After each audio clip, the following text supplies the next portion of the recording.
If just one of the founders could roll over in his grave, he'd cry out with anger and once again be brave.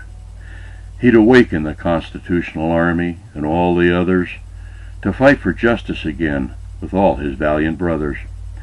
Every soldier since time past would answer the call from Arlington, and all across the world from their graves they'd crawl to answer the haunted cry of the American people they'd not ignore, again to fight for justice, liberty, and freedom to the very core.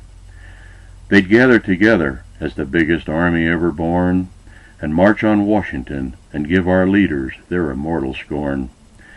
George Washington would look upon our leaders with a glaring eye. He'd hang his head in shame as he'd think about the people's cry.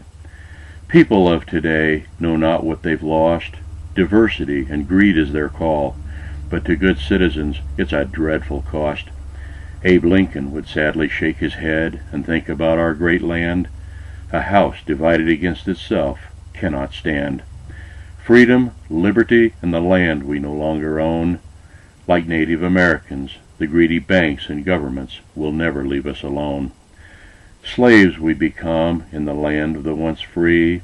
Prices and interest rates, financial slavery is what we now be.